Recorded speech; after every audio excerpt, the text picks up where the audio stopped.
Welcome to our deep dive into hope and abundance. Hope and abundance. Yeah, we're going to be looking at an excerpt from Don Key Baker's book, Oh, Hope, and he's kind of dissecting a passage from Leviticus, interesting. chapter 26, verses 3 through 12. Okay.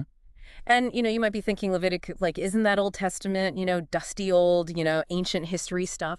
But trust me, these ideas are anything but outdated. Thing. And we're going to discover how these ideas apply to modern life and really kind of offer a fresh take on finding hope and abundance, Yeah. regardless of your personal beliefs. What's interesting about this passage, it's not just about, ancient rituals or laws. Right. I think it taps into some really universal human desires. Yeah. Things like security, peace, a sense of fulfillment. Yeah. And it connects these desires to the idea of living in alignment with a greater purpose. Okay, so let's jump right in the passage. Starts by talking about obedience as the foundation for receiving blessings. Now, I know the word obedience can sometimes sound a bit restrictive. Yeah. But how does Baker interpret this concept? He explains it as a sort of trust-based relationship.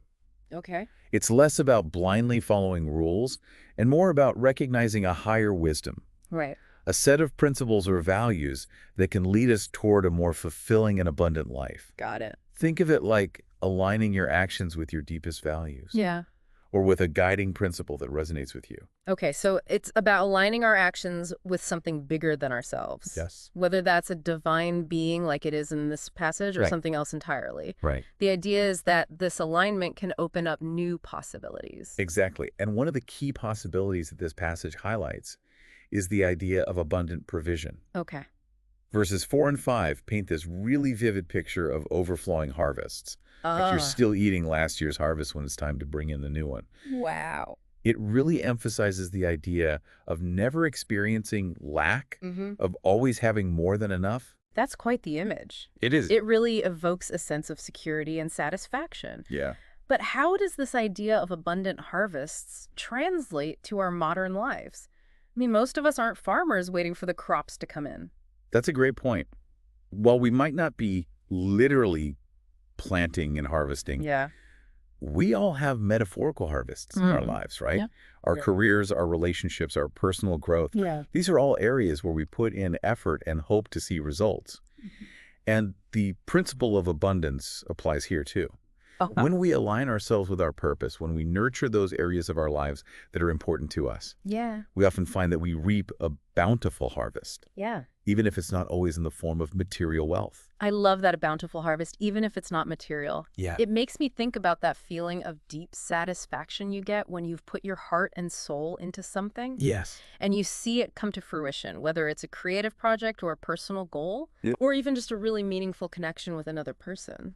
Absolutely, that sense of fulfillment, that deep Yeah. satisfaction and contentment. Yeah. That's a kind of abundance that money can't buy. Right. And it's something that this passage really emphasizes. So we've got alignment with a higher purpose. We've got abundant provision.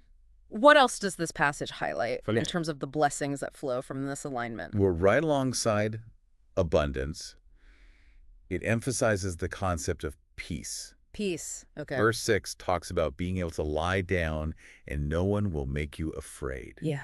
A state of true security and freedom from fear. Right. And Baker dives into this idea of shalom, Shalom. the Hebrew word for peace, which goes beyond just the absence of conflict. Okay, tell me more about this idea of shalom. Yeah. It sounds like it's a much deeper concept than just a simple ceasefire. Exactly. Shalom encompasses this sense of wholeness, well-being, and harmony in all aspects of life. Mm. It's about having right relationships, not just with a higher power, but also with ourselves, with our communities, and even with the natural world.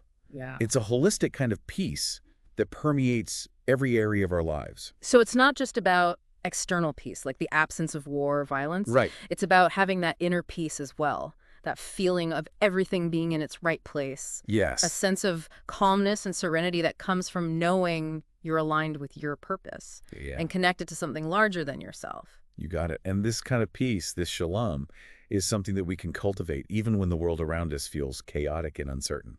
And speaking of chaos and uncertainty, Yeah. the passage also talks about victory over enemies, Okay. even when the odds seem stacked against you. Right. Verses 7 and 8 paint this picture of a small group of people defeating vast armies. Uh-huh.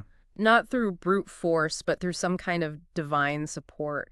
Interesting. What's the deeper message here beyond just winning battles? This is where the passage speaks to the power of faith and trust. Okay. It's suggesting that true victory isn't always about having superior strength or resources. It's about having a source of strength that comes from beyond ourselves. Okay. Whether we understand that as a divine power, the support of our community, or even our own inner resilience, Yeah. it's about tapping into a power greater than our own. I see. So it's about recognizing that we're not alone in our struggles. Yes. There's always a source of strength to draw upon, even when we feel like we're facing impossible odds. Right. Could be our faith, our relationships, or even just that spark of courage that ignites within us when we need it most. Exactly. And this passage reminds us that we have access to that strength, especially when we're aligned with our purpose Okay. and striving to live in accordance with our values. Right. It's like we're tapping into a wellspring of power that's always available to us. That's so empowering. It is. It's like a reminder that we're never truly alone in our battles. Yeah. There's always a source of strength to tap into if we know where to look. Exactly. And that brings us to verses 9 and 10, where we encounter this concept of covenant blessings. God promises to make you fruitful and increase your numbers and to provide such abundance that you will still be eating last year's harvest when you will have to move it out to make room for the new. Wow. So this is a powerful illustration of the concept of exponential growth and expansion. It is. It's not just about getting by. It's about exceeding expectations, reaching new heights, and experiencing a level of abundance that goes beyond our wildest dreams. That's right. And Baker emphasizes that this abundance isn't limited to material wealth. Yeah. It encompasses growth and expansion in all areas of life, our relationships, our creativity, our impact on the world, Right. and even our own personal growth. It's like everything starts to flourish when we're aligned with our purpose. That's exactly right. It's like aligning with that higher purpose unlocks a flow of abundance that permeates every aspect of our lives. Yeah. And it's not just about receiving. It's about expanding, growing, and becoming more than we ever thought possible. This is fascinating. We've covered so much ground already, from obedience and abundance to peace and victory over enemies. Right. But there's one more crucial element of this passage we need to explore. Okay. The profound promise of God dwelling among his people. Yes, that's where we'll pick up in part 2. Okay. It's the culmination of all these blessings and speaks to the deepest longing of the human heart. Wow. For connection, belonging, and a sense of oneness with something greater than ourselves. I can't wait to dive into that. We'll be back soon with part 2 of this deep dive. Sounds good. Welcome back to our deep dive into hope and abundance. Hope and abundance. We're continuing our exploration of Leviticus 26.3:12. Right. And I'm particularly fascinated by this idea of shalom that we touched on earlier. Yeah. It's not just about the absence of conflict, but this much richer concept of wholeness and well-being. Right. What else can you tell me about it? It's such a beautiful concept, isn't it? It is. Shalom speaks to a state of right relationship, not just with a higher power, but also with ourselves, our communities, and even the natural world. Yeah. Imagine a life where everything is in its right place, where there's a deep sense of inner harmony and a flow of energy that connects us to everything around us. Yeah. That's shalom. It's like this beautiful tapestry where all the threads are woven together in perfect harmony. Beautiful. But let's be honest, life isn't always a tapestry of perfect harmony, is it? Right. We all face challenges and those moments when it feels like everything is falling apart. Yeah. How does this idea of shalom hold up when we're in the midst of those difficult times? That's a really insightful question. And you're right. Life is full of ups and downs. Yeah. But the beauty of shalom is that it's not dependent on external circumstances. Okay. It's an inner state of being that we can cultivate even amidst the chaos. Okay.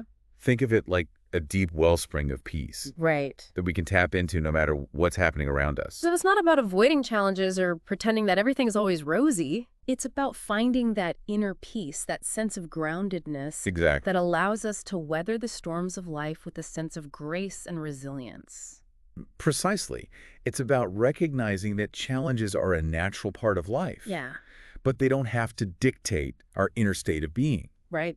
And this passage from Leviticus suggests that one of the ways we can cultivate that inner peace, that shalom, is by aligning ourselves with a higher purpose. Which brings us back to that idea of obedience that we talked about in the first part. Right. It's not about blindly following rules, but about consciously choosing to align our actions with something bigger than ourselves. Right. Whether that's a divine being, our core values, or a guiding principle that resonates with us. Exactly. And when we live in that alignment, when our actions are congruent with our deepest values and aspirations, we naturally experience a greater sense of peace and harmony. Okay. It's like we're tapping into a universal flow that supports us and guides us toward our highest good. And it's not just about inner peace, is it? No, it's not. The passage also talks about victory over enemies, even when the odds seem stacked against us. Right. We see this imagery of a small group of people defeating vast armies, not through brute force, but through some kind of divine support. Right. How can we apply this principle in our own lives when we're facing our own personal enemies? Right. Whether they're external challenges or internal struggles. That's where it gets really interesting, because this idea of victory over enemies isn't just about winning battles in the traditional sense. Okay. It's about overcoming those obstacles, those challenges, those inner demons that hold us back from living our fullest lives. And the passage suggests that we don't have to face these enemies alone. There's a source of strength available to us, a power greater than our own that we can tap into. So it's about recognizing that we have allies in this journey. Exactly. Whether those allies are seen as divine beings, supportive friends and family, or even our own inner strength and resilience. It's about recognizing that we're not alone in these battles. Exactly. And sometimes those allies come from unexpected places. It might be a chance encounter with a stranger, a book that falls into our hands at just the right moment, or a sudden surge of inspiration that guides us toward a solution we couldn't have imagined on our own. It's about being open to receiving support, guidance, and strength from wherever it may come. It's like trusting that the universe has our back, even when we can't see the whole picture. I love that, trusting that the universe has our back. Because ultimately, that's what faith is all about, isn't it? It's about having that deep trust that we're being guided and supported even when we can't see the path ahead. And that trust can be so empowering, can't it? It is. It gives us the courage to keep going, to persevere, to face those challenges head on. Exactly. Knowing that we're not alone in the fight. Absolutely. And it's in those moments of overcoming, of triumphing over adversity, that we often discover our greatest strength. It's like those challenges force us to dig deep and access reserves of resilience that we didn't even know we had. Which brings us to this idea of covenant blessings that we touched on earlier. This concept that when we're aligned with a higher purpose, we experience a level of abundance that goes beyond our wildest dreams. Verses 9 and 10 of this passage from Leviticus really highlight this idea of overflowing harvests, of having more than enough to meet our needs. Yes, and it's such a beautiful metaphor, isn't it? It is. This idea of abundance overflowing, of reaping more than we could have ever sown. But I think it's important to remember that this abundance isn't limited to material wealth. It encompasses every aspect of life.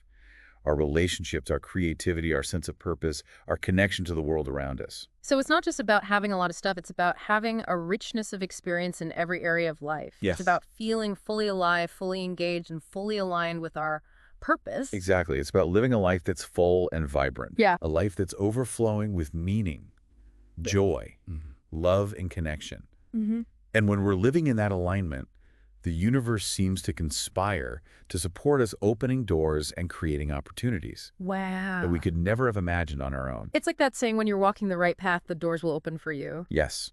And this passage from Leviticus offers a spiritual framework for understanding that principle. It's about recognizing that there's a power greater than ourselves that supports our growth and expansion when we're walking the path that's meant for us. This has been such a rich exploration of Leviticus 26.3:12. It has. We've covered so much ground, from obedience and abundance to peace and victory over enemies. We have.